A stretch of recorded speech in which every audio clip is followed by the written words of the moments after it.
Ang usok ng insenso noong Pasko ng binyag ay gumagapang sa bawat sulok ng silid, makapal at nakakainis, pero ang puso ko ay lalong malamig kaysa sa hangin ng Enero. 8 taon ang aking tiniis bilang manugang.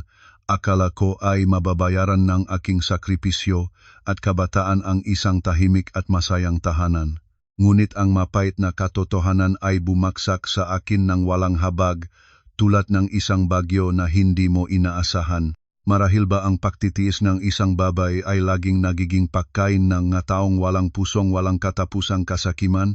Sa edad na malapit ng mag-40, natututo na ang tao na tumingin sa buhay ng may mga matang hindi na puno nga mataas na inaasahan at may kapayapaan ng pagtitiis at pagtanggap. Akala ko rin na nalinang ko na ang katiyagaan na iyon sa pinakamahabang antas nito, lalo na sa loob ng aming kasal na pumapasok na sa 8 nitong taon kasama si Daniel. Ngunit ang amoy ng tabako na nakakasuklam na gumagapang sa saradong espasyo ng aming condominium, unit sa 18 na palapag, noong tanghaling tapat ng 3 araw ng Pamasko ngayong taon ay ang bagay na pumukaw sa lahat ng aking natutulog na pandama.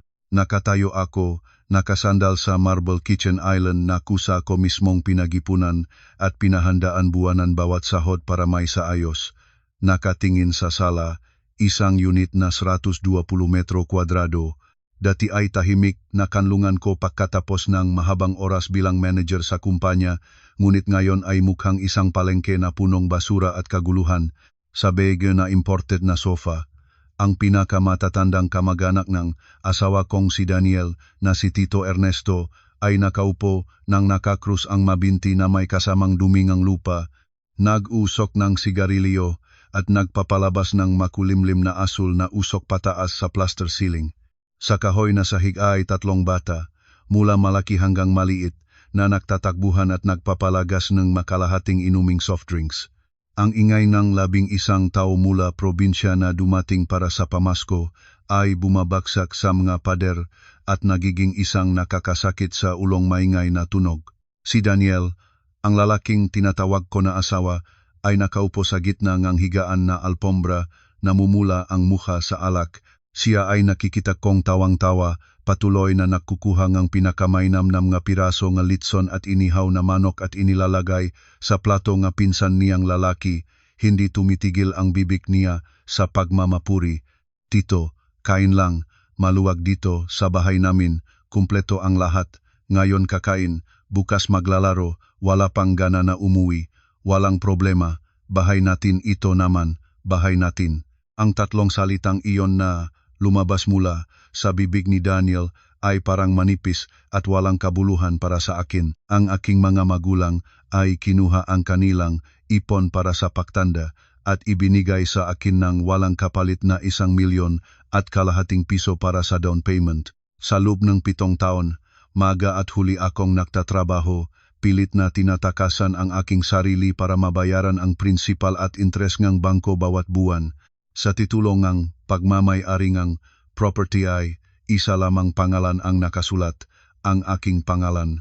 Gayunpaman, mula nang makapasok sila rito, ang pamilya ng asawa ko ay natural na isinasaalang-alang ang lugar na ito bilang malaking tagumpay ng kanilang anak na lalaki, at ako ay isang mapalad na manugang lamang na nakikinabang sa swerteng pamilyang asawa. Ang biyenan ko na si Aling Chora ay nakaupo ng nakapagsalansan ang mangga paa sa gitnang upuan. Ang mukha ay puno ang pagmamalaki habang nginunguya ang mga mani at minatamis. Nakaswat siya ngang magarang kulay pula na terno, nakaswat ngang maling perlas na malaki tulad ng mabutil ng mais, at ang kilos niya ay tulad ng isang reyna na naglalakbay sa kanyang lupain. Nang makita niya akong nagdadala ng kahera ng prutas mula sa kusina, itinaas niya ang kanyang baba at nagsalita ng malakas, sapat para marinig ng lahat. Ate May, pagkatapos ng tanghalian, ayusin mo ang malaking kwarto at maglagay ng bagong kumot at unanha. Matutulog ang Tito Ernesto at mga kamag-anak mula probinsya doon para maluwag at mainit sa aircon. Natulala ako, ang kamay ko na may hawak na pilato na prutas ay natigil sa aire. Ang master bedroom ay ang pinakapribadong espasyong aming mag-asawa, kung saan ang aming madamit, personal na gamit, at mahahalagang dokumento ay nandun. Pinigilan ko ang aking boses na maging mahinahon at napigilan ang galit na kumukulo sa aking dibdib. May maluwag pa sa sala, maaari ring itahon ang sofa para maging higaan.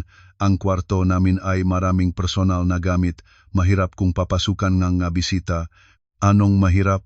Hinampas ni Aling Cora ang kanyang kamay sa bason na mesa kaya nanggalog ang mata sa ngang saa. Biglang tumahimik ang sala at lahat ng mata ay nakatuon sa akin. Ikaw ay manugang ng bahay na ito. Ang bahay ay bahay ni Daniel, ibig sabihin ay bahay ng pamilyang ito. Ang pagdating ni Tito Ernesto ay karangalan. Kung hindi mo alam kung paano magpakitang respeto, manahimik ka na lamang. Isa ka pang mapagsakim, matulog ka sa sofa, o kumuha, nebanig sa hallway. Tumingin ako kay Daniel, umaasa na makakakuhang isang patas na salita mula sa asawa ko, ngunit siya ay lumayo sa aking tingin, ibinaba ang kanyang mukha, at kumain ngang magulay, nakmumungmong sa kanyang sarili. Sige na, sumunod ka na sa sinabi ni nanay, ilan lang na araw ng pamasko, huwag kang gumawa ng kahihiyan para sa akin. Ang kanyang pagpapahalaga sa hihiyan ay mas mahalaga pa sa aking dignidad, mas mahalaga pa sa katotohanan tungkol sa kisame na kanyang nirerespeto. Nang makita ni Aling Cora na sinusuportahan siya na kanyang anak, lalo niyang tinulak ang sitwasyon.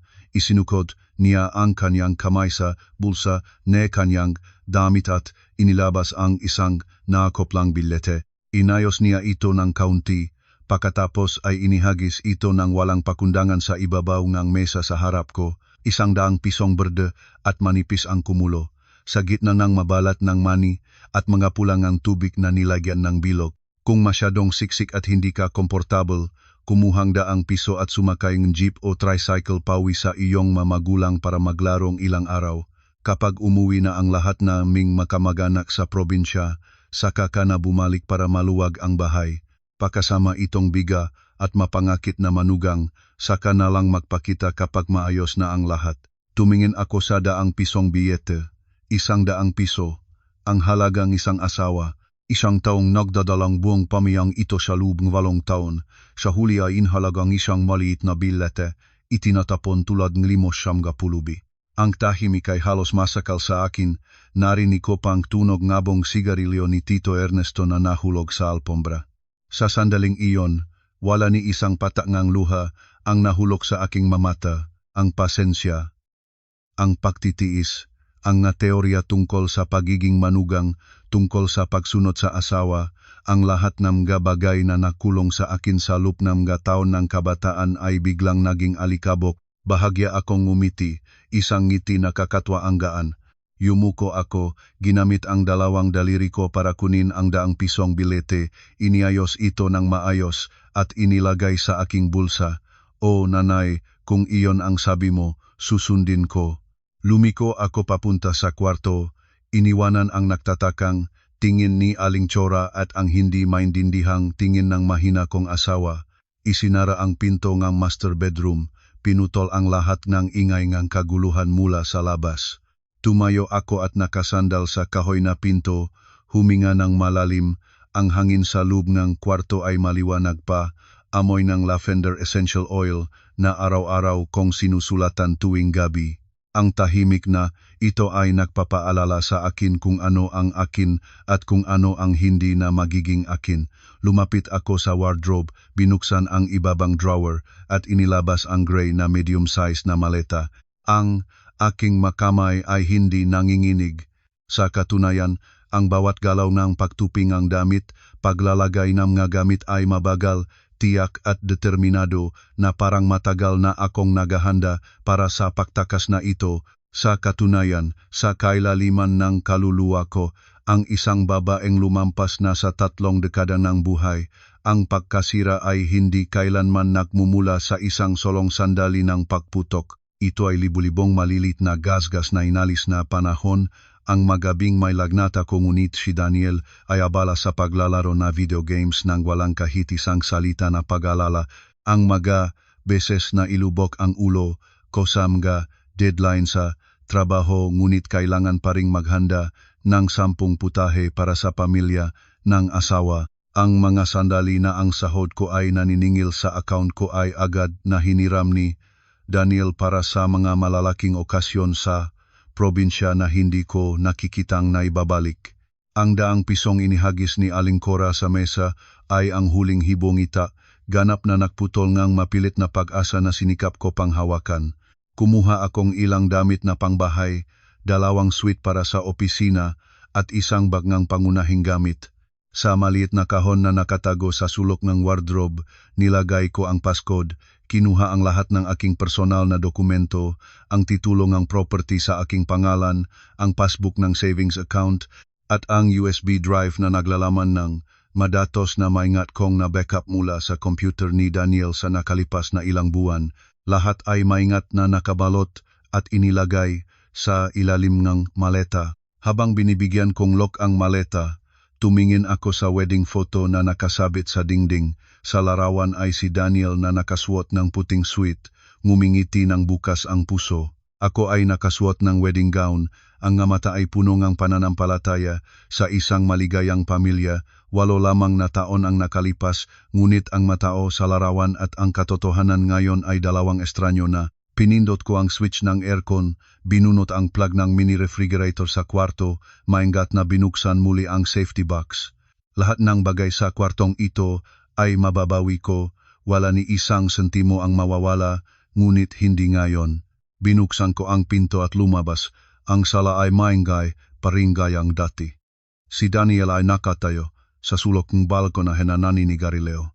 Nang makita niya akong may hawak na maleta, nagulat siya at nagmadaling patay ng sigarilyo at tumakbo papasok. Anong ginagawa mo? 3 arawng pamasko at may maleta kang hawak. Saan ka pupunta? Nagbiro lang si nanay. Huwag kang maging parang bata na mapag-iyakan at mapaginanakit. Malaki ka na. Tumigil ako. Tumingin ng tuwid sa mga mata ni Daniel. Ang mamatang pulang ngang maugat dahil sa alak at puno ng pagkapot dahil natatakot siyang mahiyang sa mga kamag-anak. Sumagot ako ng malamig at pantay, walang kahit isang bahit ng emosyon. Sumusunod ako sa sinabi ng nanay mo. Hindi ba sabi niya ay kumuha nga ang piso at umuwi sa aming mga magulang? Bahay mo ito, pamilya mo ito, ikaw at ang nanay mo ang mag-ingat at mag-alaga. Ibinibigay ko ang entablado sa inyong pamilya. Narinig ko si Aling Cora na umuungol mula sa sofa. Sige, kung gusto mong umalis, umalis ka. Tingnan natin kung magbabalik ka ng nakayukot at hihiling ng tawad. Babaeng nagpapanggap na may dignidad, walang alam kung paano mag-ingat ng swerte. Tingin mo, kapag umalis ka, mamamatay kaming gutom, hayaan mo si Daniel, ilang araw lang at magbabalik ka na nalulugmok. Ngumiti ako. Isang ngiti nga isang taong ganap ng naputol ang lahat ng emosyonal na koneksyon. Huwag mag-alala, nanay, kapag umalis na ako ay tiyak na hindi na ako babalik para abalahin ang bahay ninyo. Enjoy kayong lahat.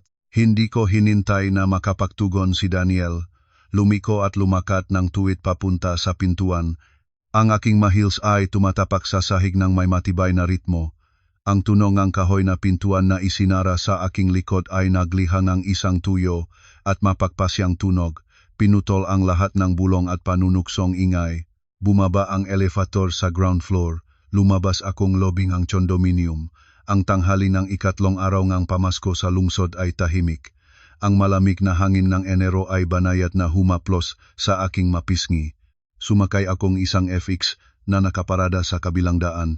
Saan po kayo, ate? Ang batang driver ay nagtanong. Sa Premier Service Department sa Ayala District, Bata. Sa sasakyan, inilabas ko ang aking telepono. May 2 missed calls mula kay Daniel, malamang ay tumawag para pagalitan at manakot. Natural ko itong binalewala. Inalis ang SIM tray, binali ang SIM card na ginamit ko sa loob ng 10 taon, at inihagis palabas ng bintana ng sasakyan sa malamig na aspalto.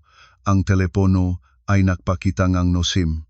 Naklogout ako sa lahat ng account sa telepono para hindi mahanap ni Daniel ang aking landas.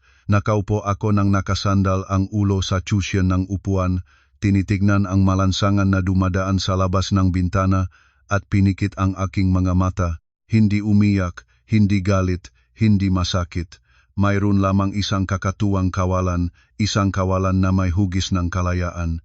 Ang Premier Service Department na inupahan ko ay nasa ika-25 na palapag ng isang modernong gusali sa gitna ng lungsod. Ang silid ay malit ngunit mahinahon at maayos, amoy na puting lili na aking pinaksabihan ang front desk na ihanda. Sa ilalim ngang malambot na dilaw na ilaw, humigop ako ngang mainit na chamomile tea, hinahayaan ang init na kumalat sa aking tiyan, inaalis ang pagod ng ilang araw ng pamasko na laking lungsot sa kusina. Ang orasan sa dingding ay nagtatanghal ng eksaktong 9:00 gabi, panahon na. Kinuha ko ang landline kwarto, pinindot ang extension number na direkta sa mainit na linyang ang pamamahala ng aking condominium complex. Ang numero ay matagal ko nang alam sa isipan bilang chairperson ng Residents Association ng ika-18 na palapag. Hello Tower B Security Office, isang lalaking boses ang sumagot. Magandang gabi, ako si May Santos, may-ari ng Unit 185. Ang aking boses ay tuwid at matigas, taglay ang autoridad ng isang taong matagal nang namumuno. Kasalukuyan akong nasa malayo para sa trabaho at wala sa bahay. Gayunpaman, sa pamamagitan ng aking personal na camera monitoring system, nakita ko na ang aking unit ay mayroon na ngayong isang grupo nga estranyo, mga 10 tao, na kusang pumasok at nagsasagawang salu-salo, kumakain at uminom, at gumagamit ng nakaakit sa ibang usok at maingay na sitwasyon. May bahagyang pag-alangan sa kabilang linya. Ang guard ay nagmadaling bumasag ng logbook. Ate May sa Unit 1805, pero sinabi ngang nakaraang shift na may pamilya kayo, parang si Kuya Daniel ang nagdala ng makamag-anak para sa pamasko. Si Kuya Daniel ay walang karapatang magmay-ari ng unit na ito. Ako ang nag-isang legal na may-ari na nakasulat sa deed of sale at titulo. Hindi ko pinayagan o pinakasunduan na manatili ang sinumang grupo magdamag, binigyang diin ko ang bawat salita. Sa kasalukuyan ay naninigarilyo sila sa saradong kwarto na may napakataas na panganib ngang sunog. Hinihingi ko sa pamamahala at sa security na pumunta agad sa Unit 1825, gumawa ngang violation report ayon sa mga patakaran ng paninirahan at imbitahan ang lahat ng walang nakarehistrong pangalan sa kontrak na umalis sa aking unit ngayon din.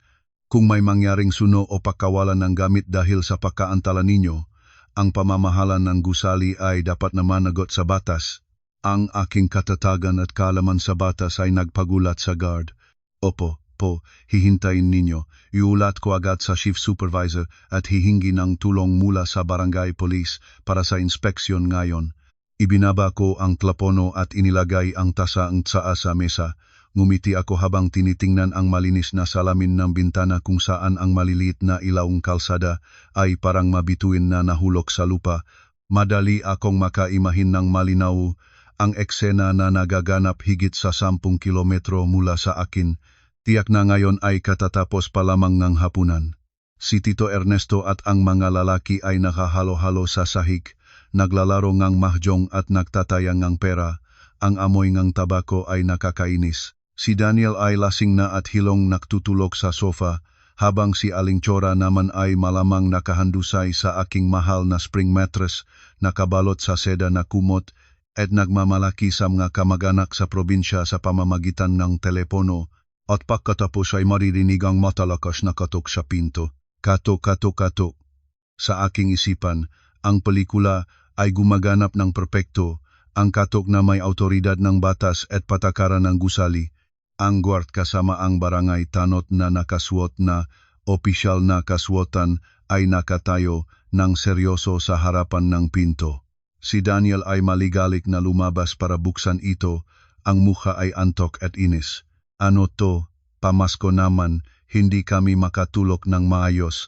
Ang pamamahala ng gusali ay hindi nagbibigay ng espesyal na pagtrato. Hinihiling po naming maupakita na validity. Nakatanggap kami ngang reklamo mula sa legal na may-ari ngang property na si Ate May, na nagsasabing may grupong walang pahintulot na naninirahan at gumagawa ngang ingay at panganib ngang sunog. Hindi ko kailanman inirehistro si Daniel sa unit. Siya ay nakarehistra lamang bilang pansamantalang bisita tulad ng paraan ng pansamantalang pagpasok niya sa aking buhay. Hindi siya legal na may-ari at may 11 tao na hindi nakarehistrong matutulog magdamag.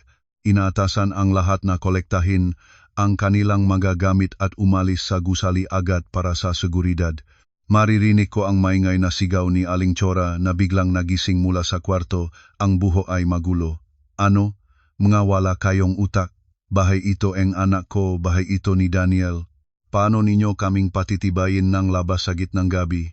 Ngunit ang maargumentong isang palalo na babaeng probinsya ay hindi maaring manalo laban sa puting papel at itim na tinta na nakaimba sa pamamahala ng gusali, malinaw na nagpapakita ng naiisang legal na may-ari, Maria Santos. Ang matanot ay hindi magpapagalaw sa ingay at iya, lalo na kung sa sahig ay may nakasabok pang mga baraha at pera, sapat para takutin ang buong pamilya, nilang kasong ilegal na pagsusugal sa loob ng residential building.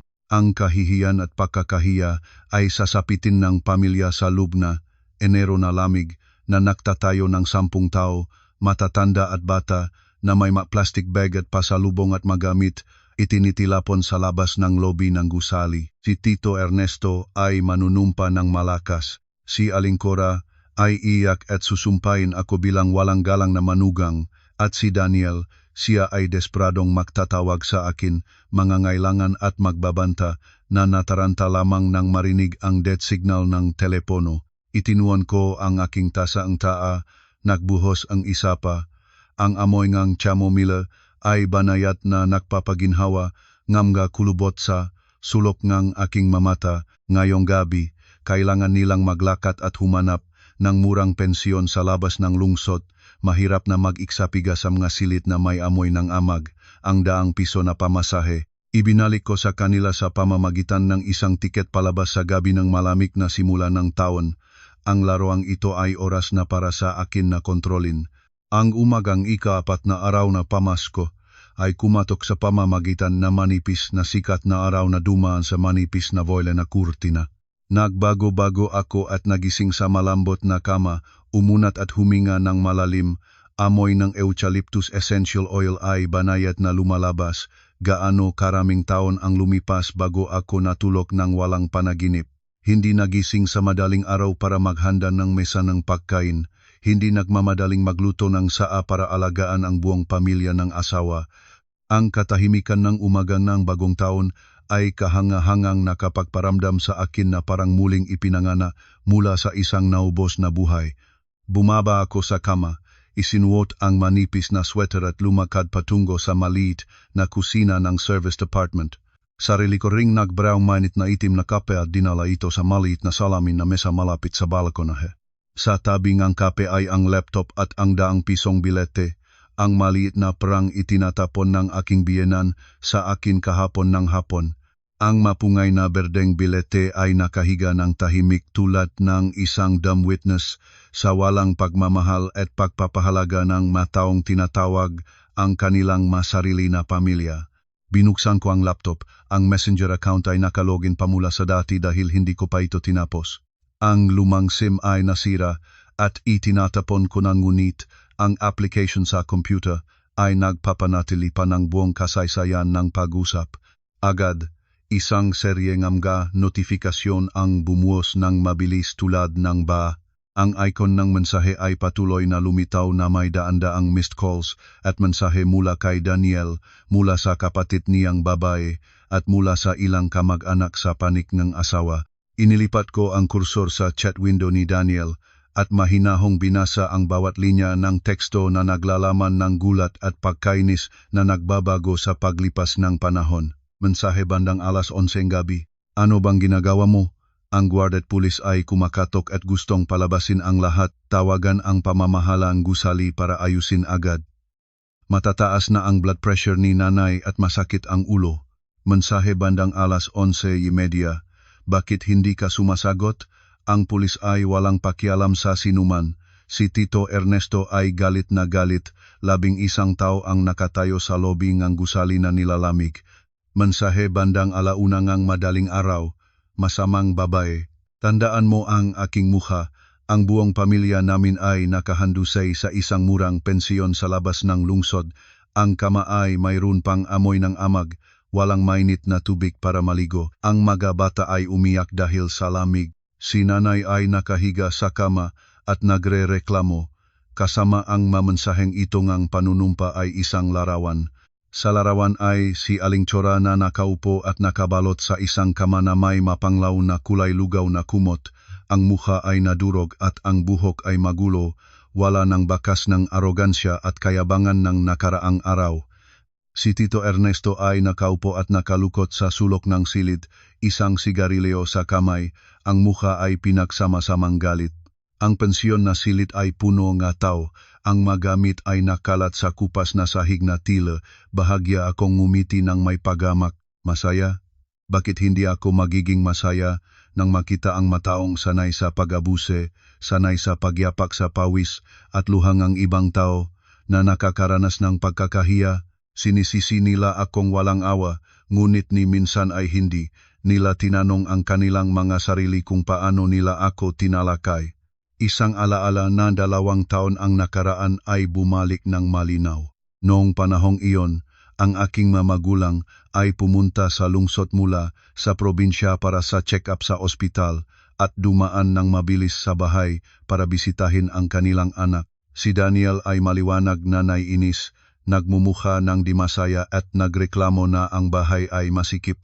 Sinabi niyang ang mga matatanda na may sakit kung pumunta sa bahay ay nagdadagdag lamang nga panganib niga impeksyon para sa mga bata. Nang gabing iyon, tumatangging magbigay kwartong pantulog para sa aking mga magulang dahil sinabi niyang ginagamit niya ang silid na iyon para sa trabaho at mga gamit. Ang aking nanay, dahil mahal ang kanyang anak na babae, ay tahimik na kumuhang kumot at pumunta sa sala, nahiga ng nakakulubot sa makipot na sofa, ibinigay ang kama para sa aking manugang na matulog ng maayos. Noong oras na iyon, nasaan ang kagandahang loob at kalawagan ni Daniel? Ang bahay na iyon ay biniling sariling ipon nga, aking mamagulang na para sa kanilang pagtanda, na ibinigay nila ng walang kapalit sa kanilang anak na babae. Ang aking mamagulang ay bumiling bahay para sa anak nila, at sa huli ay kinailangan nilang matulog sa sala tulad ng mga pulubi na humihingi ng tirahan. Gayunpaman, kahapon ay handa si Daniel na maghanda ng maayos na kama at mainit na kumot para kay Tito Ernesto para lamang sa ilang papuri sa hapag-inuman. Mabait siya gamit ang sakripisyo at ari-arian ng kanyang asawa. Nagdipa akong isang maikling mensahe para kay Daniel. Bahay mo, pamilya mo, ikaw na ang bahala. Sinunod ko ang sinabing nanay mo, nagbigay na akong espasyo para sa buong pamilya ninyo. Matulok na kayong masaya sa pensiyon, huwag mo na akong abalahin. Pagkapadala, agad ko ring binablok si Daniel at lahat ng mga kamag-anak sa paninga asawa. Ang screen computer ay bumalik sa katahimikan. Nakasandal ako sa upuan, humigop ng mapait na kape ngunit ang aftertaste ay kakaibang matamis. Sa isang lugar, ang pamilya ni Aling Chora ay naghihirap sa nakakamuhing Enero, nagtataglay ng galit na hindi nila may tapon saan man. Habang ako, tinatamasa ko ang walang presyong kalayaan na binayaran kong 8 taon, kabataan na punong luha. Walang utos, walang pahabay, mayroon lamang malambot na musika na nakmumula sa maliit na speaker sa sulok na gilid.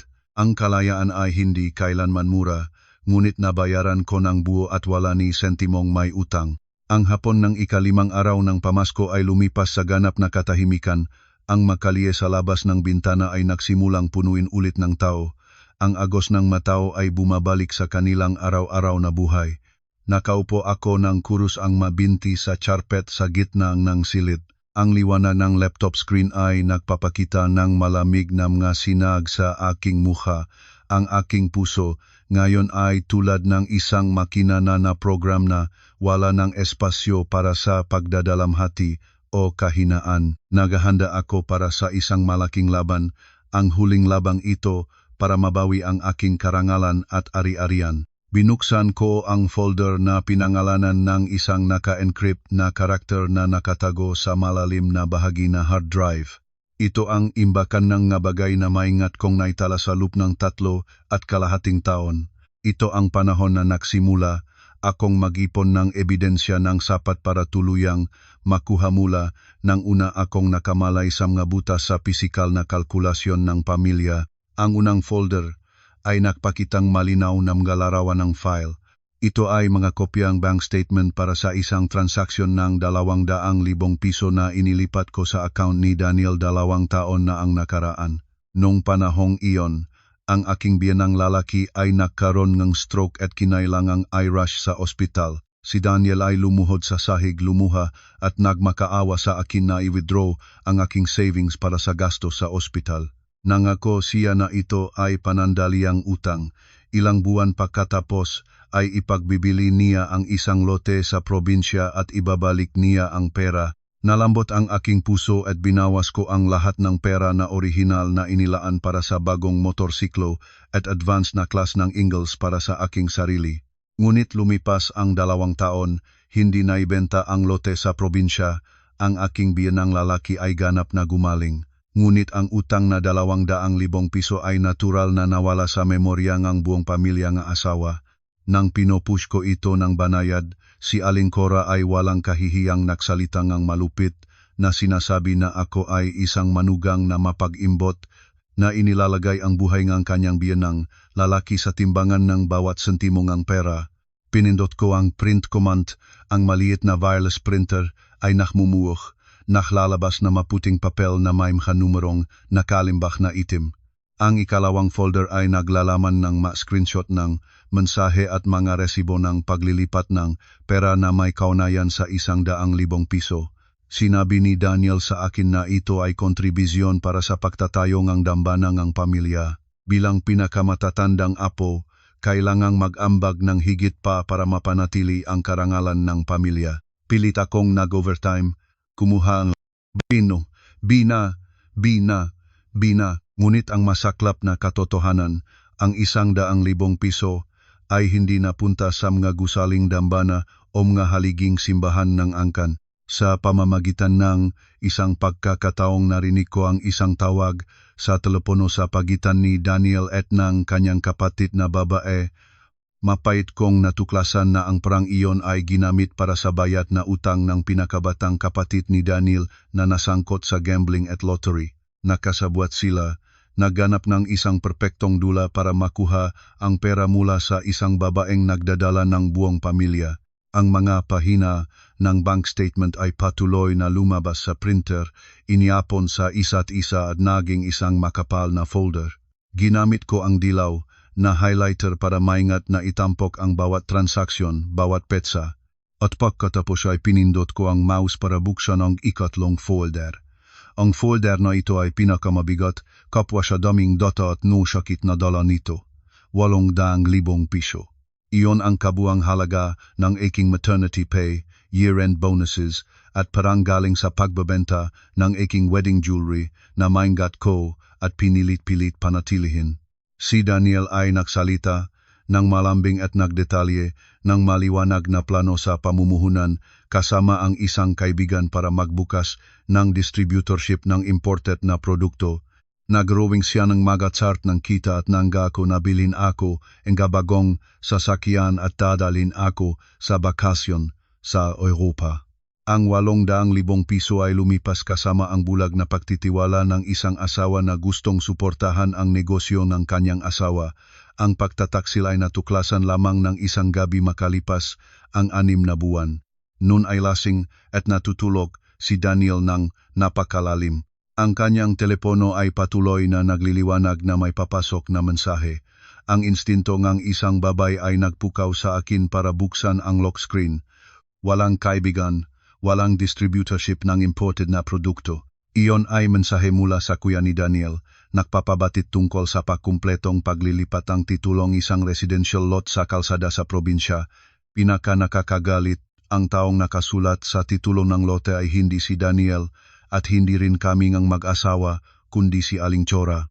Ang aking 800,000 piso ay naging lote para sa pagtanda aking biyanang babae na ligtas na nasa kamay ng taong araw-araw ay nanunumpa sa akin na isang mangungutang sa pamilya nga asawa.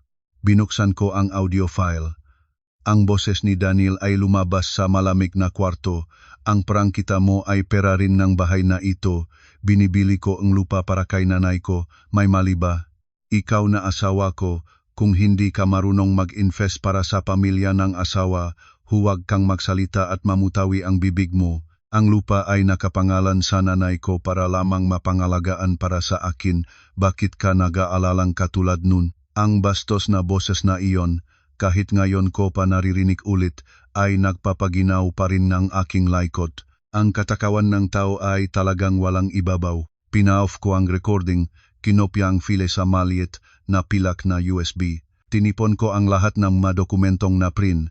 Inayos ayon sa pagkakasunod ng oras, ginrapahan ng mayos, at inilagay sa isang matigas na berdeng folder. Ang USB ay nakaklip sa loob. Ang folder ay nakalagay ng maayos sa salaming mesa, tulad ng isang time bomb na ganap ng nakaset. 8 taon ng pagiging isang mapagpalambot at mabait na asawa at manugang, itinatapon ko ang aking kabataan sa isang walang ibabaw na madilim na hukay. Bukas, matatapos ang holiday break. Tiyak na hahanapin ni Daniel at ng kanyang pamilya ang paraan para mahanap ako, para magalit, para ibalik ang huwat na kapangyarihang akala nilang hawak nila. Akala nila umalis ako dahil sa galit ng isang bata. Akala nila inihanda ko ang lugar para sa kanila dahil tinanggap ko ang kabiguan. Mali sila, ang aking pasensya ay namatay sa sandaling ang daang pisong bileta ay bumaksak sa mesa. Ang folder na ito ng mga dokumento ay ang espada na aking hinasa. Gusto nilang tumbasan ang bawat sentimo. Ibibigay ko sa kanila ang bawat huling sentimo. Lahat ay handa na para sa huling harap-harapan. Tanghalingang ika-6 na araw ng pamasko, ang holiday ngang kumpanya ko ay opisyal na tapos na. Ang agos ng nga tao mula sa iba't ibang lalawigan ay bumabalik sa Kabisra kasama ang pamilyar na ingay at alikabok.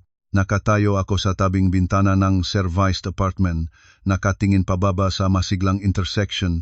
Ang nga ilaw ng masasakyan ay nagliliwanag. Lahat ay bumabalik sa dating kaayusan nito. Panahon na rin para linisin ko ang natitirang basura sa aking buhay at simulan ang isang bagong pahina. Alas 4 ng hapon, aktibo kong bina-unblock ang numero ni Daniel at nagpadala ng isang mensahe lamang na naglalaman ng address ng aking inuupahang apartment kasama ang room number. Alam ko na sila ay nakahanap sa akin sa lahat ng dako. Isang pamilyang puno na huwad na pride na itinilapon sa labas ng bahay sa gitnang gabi ay tiyak na hindi matutunaw ang kanilang galit. Kailangan nila ngang lugar para ibuhos ang kanilang inis. Kailangan nila ngang target para sisihin. At higit sa lahat, kailangan nila na pilitin akong bumalik para ipagpatuloy ang aking papel bilang masunurin na ATM machine. Alas 6 ng gabi, ang kampana ng pinto ay malakas at walang galang na tumunog. Hindi na kailangang tumingin sa peephole para malaman kung sino ang nakatayo sa labas. Huminga ako ng malalim. Inayos ang aking silk na blusa na may kulay na olive green. Inayos ang buhok na nakabalot ng maayos sa likod ng aking lig. Lumabas ako para buksan ang pinto ng may kilosen isang taong kontrolado ang laro. Pagkabukang pinto, isang makapangyarihang pagtuwak mula sa labas ang pumasok. Si Daniel ay pumasok ng nagbabanta, sinundan ng malapit sa likod ni Aling Cora at ni Kuya Rodel, ang pinakamatandang kapatid na lalaki ni Daniel. Ang tatlong tao ay nagdadala ng isang atmosfera ng pagkainis, nakakasikmura at masamang amoy ng paghinanakit. Hindi na nakapreserve ni Aling Cora ang kanyang huwat na karangyaan mula sa ikatlong araw ng pamasko. Ang kanyang damit ay gusot, ang kanyang nga mata ay puno nga malim na pula dahil sa ilang gabing walang tulok sa masamang pensyon. Ang kanyang mukha ay kulubot sa pagkapot. Si Daniel ay tumalon papunta sa harap ko, itinuro ang kanyang daliri ng tuwid sa aking mukha at sumigaw, "Galing ka nga, hanggang kailan ka magtatago? Alam mo ba kung gaano kalala ang pinagdadaanan ng aming pamilya dahil sa pagkamakasarili mo? Tinawag mo ang pulis para itapon ang iyong biyenan at pamilya sa labas ng bahay. Ikaw ay isang babaeng walang puso." Umatras ako ng isang hakbang, uminong ang daliri na naghihintay na itumba sa aking mukha at tahimik na sumagot, "Sinunod ko lamang ang batas at patakaran ng gusali. Kayo ay nagipon ng maraming tao, gumawa ng ingay at panganib ng sunog. May karapatan akong pangalagaan ang aking legal na ari-arian. Si Aling Chora, nang marinig ang salitang ari-arian, ay bigla itong sumabog. Tinatapon niya ang kanyang bag sa mamahaling sofa at ang dalawang kamay ay nakalagay sa baywang habang sumisigaw ng malakas at matunog para marinig ng lahat. Ari-arian? Anong ari-arian? Ang bahay na binili ni Daniel gamit ang pawis at dugo ng aking anak. Pumasok kabilang manugang ng bahay na ito, umasa sa bahay na ito, at ngayon ay gustong magnakaw ng tahanan. Walang asal ka na umakyat sa ibang tao para itapon ang iyong biyenan. Alam mo ba na ang buong angkan namin ay kumukutya na sa aking mukha? Ngayon, kung hindi ka luluhod dito at hihiling ng tawad sa akin at sa Kuya Rodel, hindi kita patatawarin kahit kailan. Si Kuya Rodel, na tahimik sa loob ng mahabang oras na may nakasilakbo, ay huminging-hinging bumulong at humakbang pasulong. Tumingin siya sa akin ng may aroganteng tingin ng isang nakataas na nagtaturo sa mas mababa. Ate May, masyadong wala kang malasakit sa pamilya. Ang babae na mag-asawa ay dapat sumunod sa pamilya ng asawa. Nasaan ang iyong paggalang? Ang ginawa mo ay katulad ng walang aral, inangkin mo ang karangalan ng aming pamilya. Ang isang mabait at masunuring asawa ay dapat marunong magtiis at mag-alaga sa makamag-anak ng asawa. Itinatapon mo ang pamilya mula sa pintuan, ibig sabihin ay pinuputol mo ang ugnayan ng pamilya. Magpek ng damit at bumalik sa bahay ngayon din at tumawag sa bawat miyembro ng pamilya para humingi ng tawad sa akin. Tatlong tono ngunit isang malupit at nakakatawa na script. Ginagamit nila ang malalaking salita tulad ng moralidad, karangalan ng angkan, at pagpapahalaga para gaposong ako at pilitin akong patuloy na yumuko sa kanila. Habang tinatanaw ko ang mamukha ng magabasag sa pagkamakasarili at katakawan, bigla akong nadama ng pagkadiri. Sa loob ng 8 taon, namuhay akong kasama ang mataong walang awa na ito. Isinagawa ang lahat para palakasin ang isang uri ng pagpapahalaga ng pamilya na ganap na peke. Si Daniel, nang makita niyang tahimik ako, akala niya'y natatakot na ako. Humakbang siya ng isa pa, ang tono niya ay lumipat patungo sa lantarang banta. Narinig mo na ba ang sinabi ni Nanay at Kuya Rodel? Huwag kang maakalang sa pagupang silid dito ay hindi kita mahahanap. Hinto ka na sa magulo at lumuhod ka at humingi ng tawad sa nanay ngayon din. Kung hindi, irereklamo kita sa iyong kumpanya at ipapaalam sa iyong makatrabaho at boss ang tunay na mukhang isang mapagalis na manugang at makikita natin kung mayroon ka pang mukha bilang isang manager. Ang banta ni Daniel ay hindi nagpagalaw sa akin. Sa katunayan, ito ay parang isang apoy na nagningning sukdulang pagamak sa aking puso. Talagang akala nila na ang aking dignidad ay kayang malamang ng ganito. Talagang naniniwala sila sa ilusyon ngang kapangyarihang kanilang ipininta para sa kanilang sarili sa loob ng 8 taon. Itinuwid ko ang aking ulo, tinago ang aking malamig na tingin sa bawat isa sa kanila. Ang atmosfera sa silid ay natensyon tulad ng isang lubid na malapit ng putol. Ang tahimik na pagtutol ay nagtapos na, nagbibigay ng daan sa isang ganap na pagbabagsak. Hindi ako luluhod, hindi rin ako iyak. Ang sulok ng aking bibig ay bahagyang umangat. Bumuong ang isang malamig at matalas na ngiti. Tinitignan ko ng tuwid ang mga mapulang mata ni Daniel at mahinahong nagsalita. Tapos na ba kayong magdula? Kung tapos na, maupo kayo at buksan ang inyong mga mata ng malawak para makita kung sino talaga ang kailangang lumuhod ngayon. Ang aking katatagan na kaingat ay nag-ingat sa 3 sa kanila. Si Aling Chora ay gusto pang magsalita ngunit nahinto ng aking matalas na tingin. Mahinahon akong lumakat patungo sa glass top na mesang ng saa. Dun, ang matigas na berdeng folder at ang pilak na USB drive ay maayos na nakalagay, tahimik na naghihintay ng kanilang sandali. Kinuha ko ang folder, tinanggal ang tatsulok na panali at inalis ang lahat ng mga dokumento sa loob. Sa isang determinadong galaw, itinatapon ko ang nga papel sa mesa. Ang tunog ng nga papel na humampas sa salamin ay tuyo at maririnig. Pinunit ang nakakasikmura na hangin ng silit. Ang unang dokumento, hilingin ko sa Kuya Rodel at sa nanay na maingat itong basahin.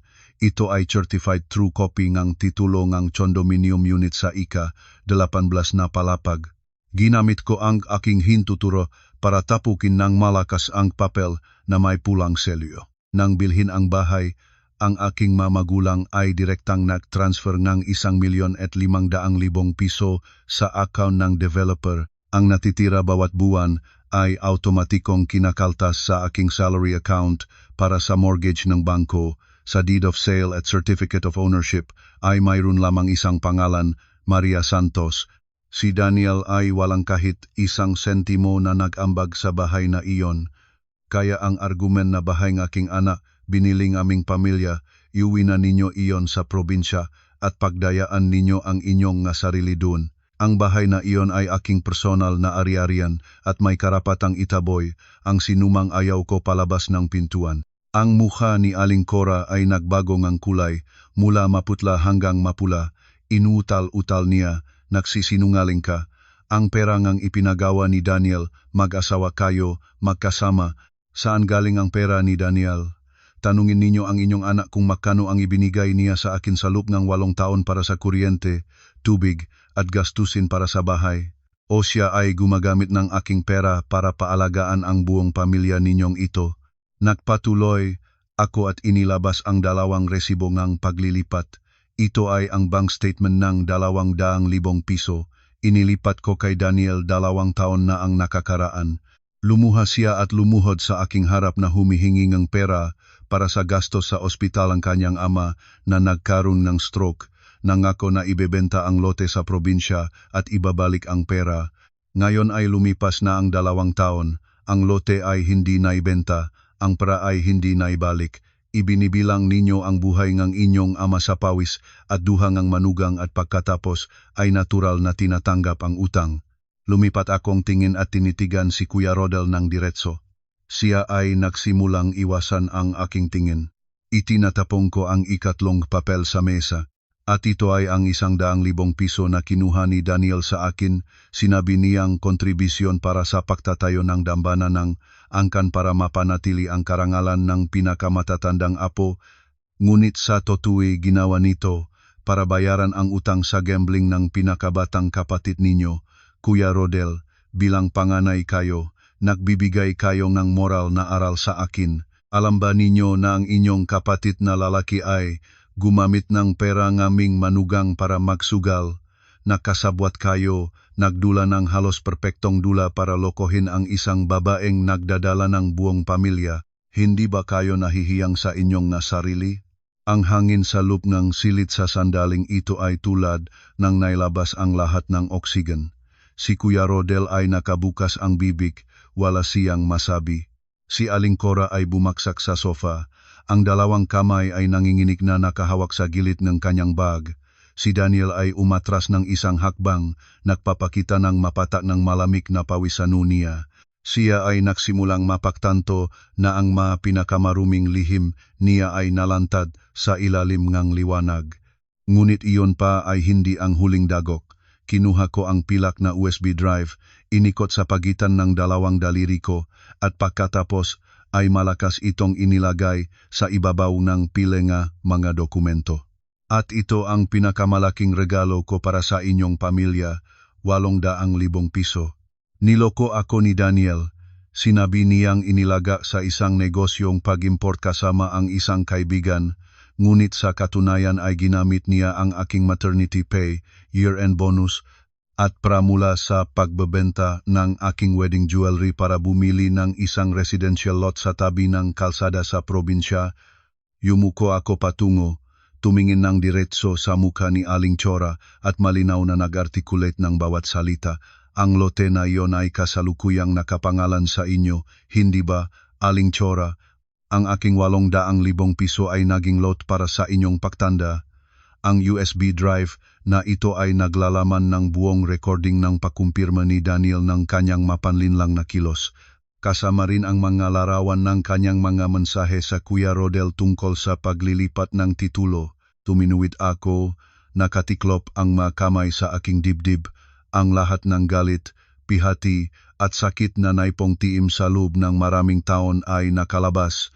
Naging isang lakas na ganap na nanaig sa mga kalaban, halos 1,200,000 piso. Akala ba ninyo na ako, ay tangang sapat para hayaan kayong humitit ng aking dugo taon-taon nang wala akong paraan para ipagtanggol ang aking sarili. Ang moralidad ng inyong pamilya ay lantarang pagnanakaw ng ari-arian ng iba at pagpuwersa sa kanila na magpasakop. Tapos na ang laro, ngayon kayo ang tatanggap ng aking makondisyon. Ang silid ay nababalot ng isang nakakasikmura na katahimikan. Ang aircon ay nagpapalabas ng malamig na hangin, ngunit hindi nito mapaginhawa ang mapatak ng malamig na pawis na umagos sa noo ni Daniel. Si Kuya Rodel ay lumunok ngalawe. Ang arrogance niya ay nawala na at pinalitan ng gulat ng isang taong nahuli na sa pagnanakaw. Si Aling Cora ay nakahalukay, ang dalawang kamay ay nakabitin, ang mga mata ay nakadikit sa pilak na USB drive na parang nakakita siyang bagay na may sumpa.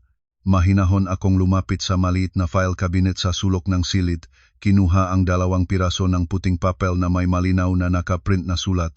Bumalik ako at itinatapon ang 2 papel sa ibabaw ng malihaying nga bank statement sa mesa. Ang unang papel ay petisyon para sa mutual consent na divorce. Ang ikalawang papel ay acknowledgement of debt at commitment to return assets. Ang kabuwang halaga ng niloko ni Daniel sa akin ay 1,100,000 piso kasama ang kabayaran para sa pinsalang ekonomiko dahil sa maling paggamit ng tiwala. Binaybay ko sa 1,200,000 piso. Si Daniel ay biglang napahinto at nagmata ng malawide. May, baliw ka na, mag-asawa tayong 8 taon, paano mo magagawang mag-compute ng bawat sentimo ng ganyan? Ang pera ay dinala ko sa probinsya para sa malalaking bagay ng pamilya. Hindi ko ibinigay sa ibang tao, bakit mo ako inaakusahan ng panloloko? Ang mga malalaking bagay ng inyong pamilya ay walang kaugnayan sa aking pawis at duha. Matigas kong tinuran, ang boses ko ay naging tulad ng malamig na bakal. Ginamit mo ang mapanlinlang na paraan. Nagsinungaling ka na investment ang dahilan. Nagsinungaling ka na hospital fees ang dahilan para kunin ang aking pera at gamitin para bilhin ng lupa na nakapangalan sa inyong nanay. Ayon sa Revised Penal Code, iyon ay 1 kilos ng estafa. Ang halagang higit sa 500,000 piso ay sapat para ikulong ka ang 12 hanggang 20 taon. Ang salitang ikulong, nang lumabas ito sa aking bibig, ay nagpatamangang isang nakamamatay na suntok sa psikolohiya ng 3 sa kanila. Si Aling Cora ay nagulat at nag-utal-utal. Ang volume niya ay higit sa kalahati na bumaba kumpara sa nang una silang pumasok sa pintuan. Ate May, huwag mong takutin ang mga matatanda. Anong batas ang makulong ng aking anak dahil lamang kinuha ang perang kanyang asawa para ibigay sa kanyang nanay? Ikaw ay manugang. Ang pagpapahalaga sa asawang lalaki at biyenan ay dahil sa iyo rin iyon, at ang lote na iyon ay para sa pamilya, hindi lang sa akin. Mali kayo. Malamig kong sumagot, hindi ako nagbabanta. Maingat akong kumonsulta sa abogado bago ninyo tinawagan dito. Ang para sa aking account ay personal na ari-arian na pinaktibay ang pinakmulan bago ang kasal at mula sa independent na kita na wala siyang kahit na bahagyang pinakbayaran. Ang mga transaksyon ng paglilipat ng pera ay malinaw na nabanggit ang nilalaman ng utang at investment contribution. Ang recording sa USB ay ebidensya na aminin niya ang paghihiwalay ng layunin ng paggamit ng pera. Sa hukuman ay siguradong mananalo ako. At ang lote na iyon, kapag nag-imbestiga na ang pulis sa agos ng pera, agad itong wako dahisa at maares. Sa palagay ba ninyo ay mananatili kayong tahimik? Si Kuya Rodel, sa sandaling ito, ay nagulumihanan at nagsalita. Sinisikap niyang maging tagapamagitan. Ate May, huwag kang magalit. Ang mga bagay ay may tamang lugar at pagkakataon. Ang mag-asawa ay nagtatalo at nag-aaway. Ito ay normal. Kung si Kuya Daniel ay nakamali, mahingi siyang tawad. Ako bilang panganay ay mananagot para sa kanya. Mula ngayon siya ay gagawang trabaho para mabayaran ka. Huwag nating dalhin ang usapin sa batas. Hahagalpak ang tawangang makapitbahay, kahihiyan ang pamilya namin. Ang kahihiyan ng inyong pamilya ay likha ng inyong nga sarili. Huwag akong idamay. ang karangalan ninyo ay hindi katumbas ng 8 taon ng aking kabataan at karera, 2 pagpipilian ang ibinibigay ko sa inyo. Malinaw kong inihayag, ang tingin ko ay nakadikit kay Daniel. Ang unang pagpipilian, pirmahan agad ni Daniel ang petisyon sa divorce. Ang mga ari-arian ay hahatiin ayon sa proporsyon kontribusyon. Ibig sabihin, aalis ka ng walang dala dahil ang condominium unit ay ganap na binili ng aking mga magulang at ako. Kasabay nito, pipirmahan niya ang papeles ng pagkilalang utang na 1,200,000 piso. May pangako ngang bayad-bayad na 15,000 piso bawat buwan hanggang sa mabayaran ang utang. Sa loob ngang 3 araw, kailangan ninyong linisin ang inyong mapersonal na gamit mula sa aking unit. Huminahon ako ang isang sandali. Pinakmastan ang napapamutlang mukha ni Daniel at nakpatuloy. Ang ikalawang pagpipilian, kung hindi kayo pumirma, agad kong isasumite ang lahat ng dokumentong ito sa kriminal na investigasyon ng pulisya kasama ang formal na reklamo laban kay Daniel para sa estafa. Sa sandaling iyon, hindi ka lang mawawalan ng trabaho sa kasalukuyang kumpanya, kundi haharapin mo rin ang bilangguan. Ang lote sa probinsya ay may sal din para sa investigasyon. Pumili kayo. Si Daniel ay nanginig na kinuha ang petisyon sa divorce. Ang kanyang makamay ay nanginginig tulad ng isang taong biglang nakasakit. Lumingon siya sa kanyang nanay at pagkatapos sa kuya niya, ang tingin na naghahanap ng tulong ay kaawa-awa ngunit si Aling Cora ay ganap ng tahimik. Ang takot sa harap ng pulis, sa korte, at ang inaasahang bilangguan ng minamahal niyang anak ay sumupsop ngang lahat ng sigaw niya. Si Kuya Rodel ay nagpababa rin ng tingin, wala nang masabing kahit ano. Ang kaduwagan ng mga taong sanay na umasa sa iba ay naihayag na nangganap nang harapin nila ang hangganan ng batas. Ang aking oras ay napakahalaga, bibigyan ko siyang 5 minuto para pag-isipan at pumirma. Kung hindi, bukas ay mananatili na ang file sa mesa ng trabaho ng pulis. Lumiko ako papunta sa balkonahe, iniwanan ang 3 tao sa kani-kanilang kahihiyan at kawalan ng pag-asa. Lumipas ang 5 minuto ng mabagal at mabigat tulad ng isang siglo. Ang tunog ng traffic police whistle mula sa malaking kalsada sa ibaba ay pumapasok ng sunod-sunod. Mariing tumatunog at lalong nagpapataas ng tensyon sa silid. Bumalik ako sa loob. Si Daniel ay nakatayo pa rin nang nagugulat sa harap ng salamin na mesa. Ang papeles ng acknowledgement of debt ay gusot sa kanyang kamay na pawisan. Tapos na ang 5 minuto, ano ang inyong desisyon? Ang boses ko ay pantay at walang bahid ng awa. Si Daniel ay nagangat ang kanyang namumulang mamata para tumingin sa akin. Ang balat ng isang aroganteng at makasariling asawa ay nasira. Inihayag ang isang kaawa-awang tulad ng duwag na pata. Lumuhod siya sa isang tuhod sa sahig. Ang boses niya ay humahinagpis ngang isa-isa. May, maawa ka sa akin. Isipin ang 8 taon ng pagmamahal ng mag-asawa. Alam ko nang nagkamali ako. Susumpa ako na magbabago. Puputulin ko ang lahat ng koneksyon sa probinsya. Ibibigay ko sa iyo ang buong sahod ko. Huwag mo akong pilitin na pumirma ngang papeles ng utang na iyon. 1,200,000 piso bilang simpleng empleyado, hindi ko ito mababayaran kahit kailan. Pinapatay mo ako. Tumingin ako sa lalaking nakaluhod sa aking harap ng walang emosyon. 8 taon ng pagmamahal. Naglakas ba siyang banggitin ang pagmamahal? Tumayo ka agad. Huwag mong dalawin ang aking paningin. Nang ikaw ay lihim na naglilipat ng aking pinagpagurang pera para bilhin ng lupa para sa iyong nanay, inisip mo ba ang pagmamahal? Nang hayaan mo akong magkasakit at mag-isa na lumakat sa ospital habang ikaw ay abala sa pagtanggap ng mga bisita, inisip mo ba ang pagmamahal? Ang pagmamahal mo ay isang murang bagay, ginagamit lamang kapag kailangan mo ang pera ko. Ngayon nawala ng pera, natapos na rin ang pagmamahal. Humakbang ako, inilabas ang fountain pen mula sa aking breast pocket at malakas itong itinatapon sa salamin na mesa. Pumirma ka na. 1, pumirma ka.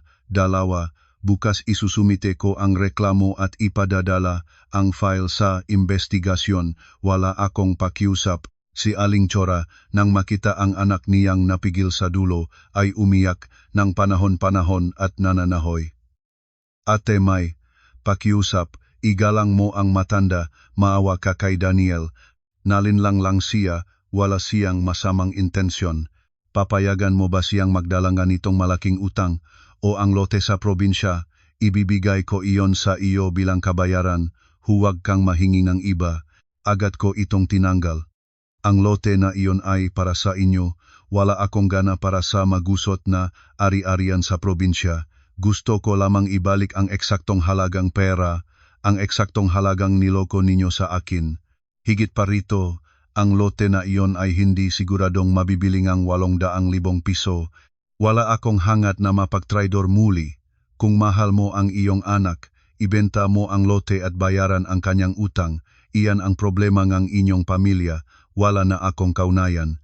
Nang makita niyang ako ay matatag tulad ng isang pader, si Aling Chora ay nag-iya ng desperado. Si Kuya Rodel ay banayad na sumiko ng kanyang kapatid at nakbulong, ngunit nang malinaw ko pa rin marinig. Pumirma ka na agad at lagutin natin ito. Kung itutuloy niya ang kaso at dadaanin sa pulis, mabibilanggo ka talaga. Sa labas mo pa magagawa ang trabaho para mabayaran ang utang, sa bilangguan ay walang mangyayari. Si Daniel ay nangapit sa fountain pen ng nanginginig. Ang kanyang kamay ay gumagalaw ng hindi maayos at pumirma ng isang magulo-guloy ng sulat sa petition ng divorce at pagkatapos ay lumipat sa acknowledgement of debt.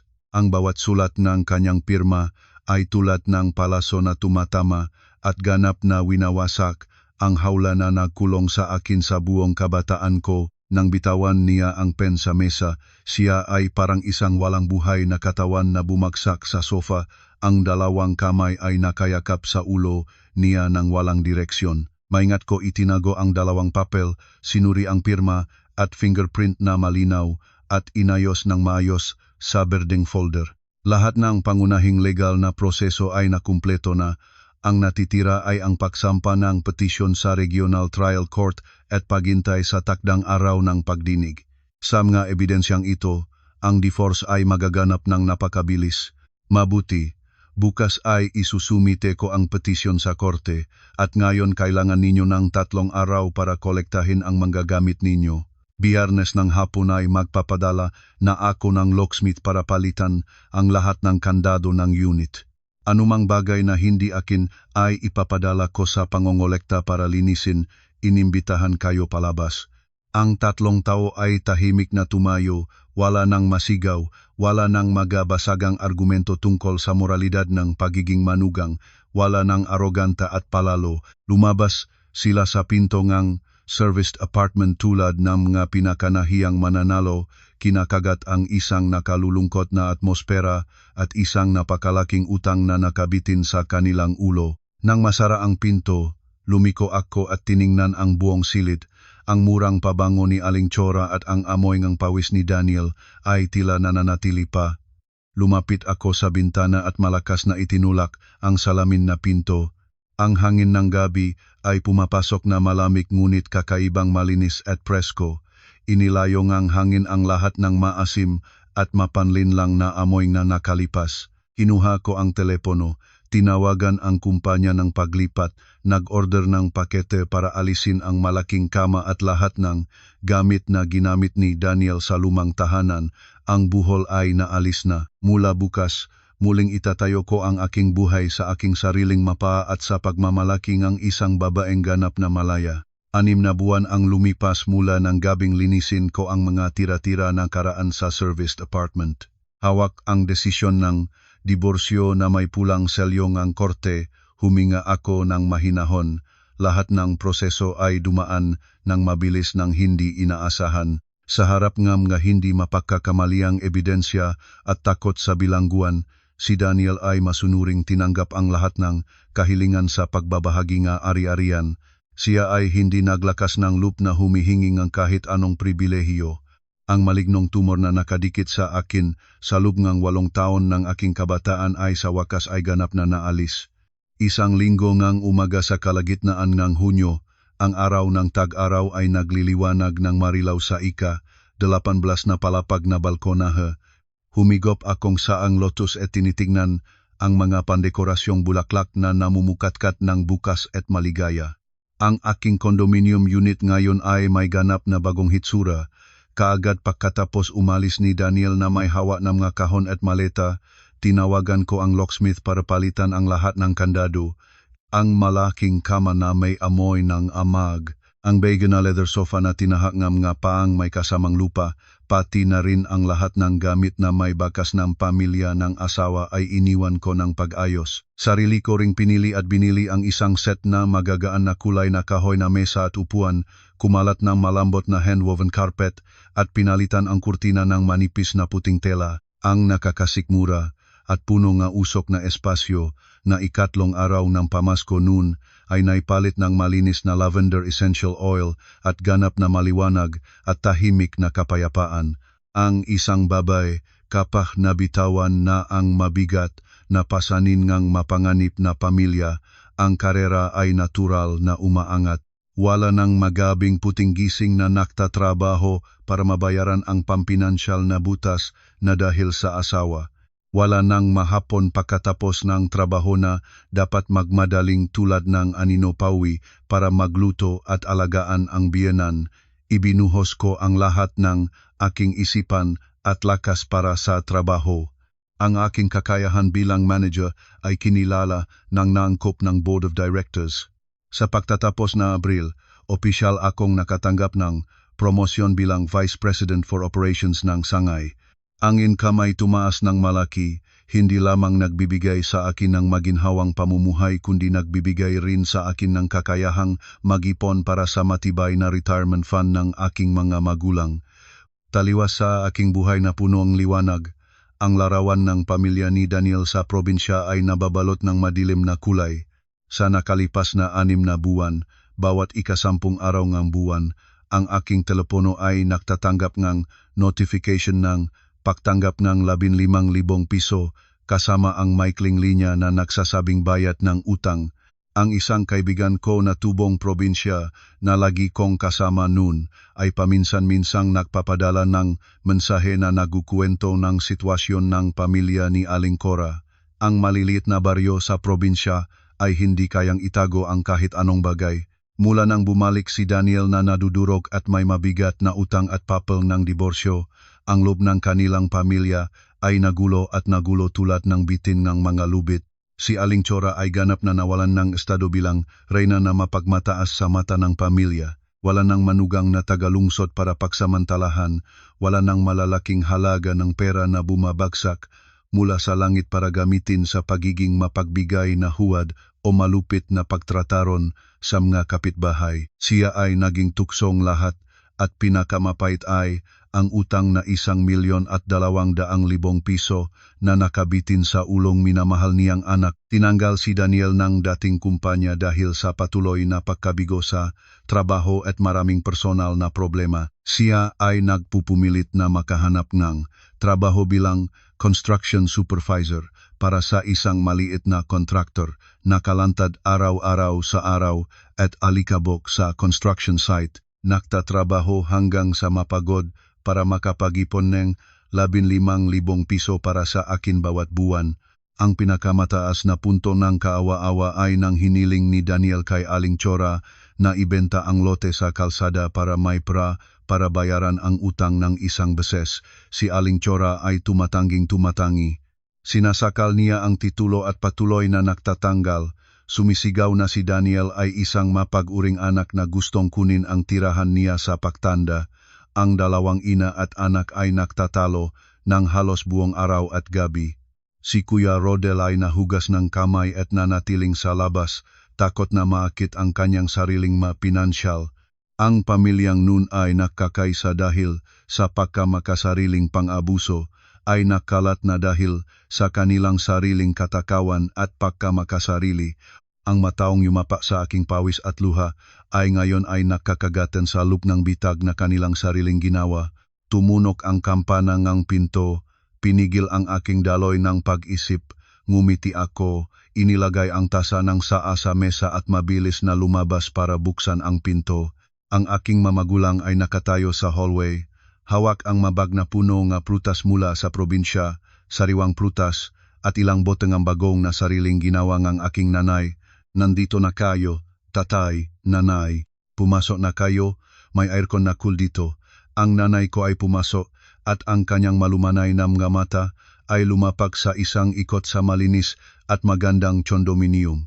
Inilapat niya ang kanyang kamay sa mamula-mulang gladiola na nakalalagay sa hapagkainan at ang sulok ng kanyang nga mata ay naging basa ng mga luhang kagalakan. Ang aking amang banayad na napalo ang aking balikat. Ang boses niya ay malalim at puno ng pagmamalaki. Ganito naman ang maganda at maliwanag na bahay. Sapat na iyon, anak. Maraming pagod na ang iyong dinanas.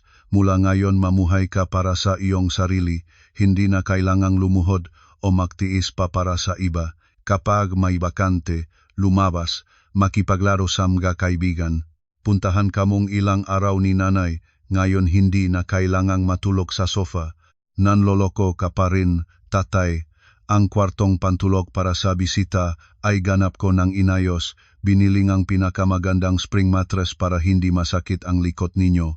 Mula ngayon ang bahay na ito ay bahay ko, bahay rin ninyo. Gawin na ninyong sariling bahay, gusto ninyong tumigil ng gaano katagal, magagawa ninyo. Nang hapon ng araw na iyon, kami ng 3 miyembro ng aking pamilya ay nagtipon sa mainit na mesa na pagkain. Walang mga pagsiga at arogantang paghatol, walang mapagsulong na mga tingin, at walang mga bisitang walang imbitasyon. Ang pagkain ay may pritong isda na may sariwang kamatis, repolyo na nilaga, at toyo, ngunit ang masarap na lasa nito ay higit na nasobrahan pa ang lahat ng marangyang hapagkainan na matagal na akong nagluto-luto para sa pamilya ng asawa. Nang magtanghali, muli akong lumabas at nakatayo sa tabi ng balkonahe, huminga ng malalim. Ang malamig na hangin ay bumabalik mula sa malayo, tumingin sa agos ng trapiko sa kalsada sa ibaba, at biglang napag-isipan ko na ang buhay ng isang babae ay napakamarupok ngunit napakatibay din. Ang pagtitis at sakripisyo ay may halaga lamang kapag inilagay sa tamang lugar para sa tamang tao.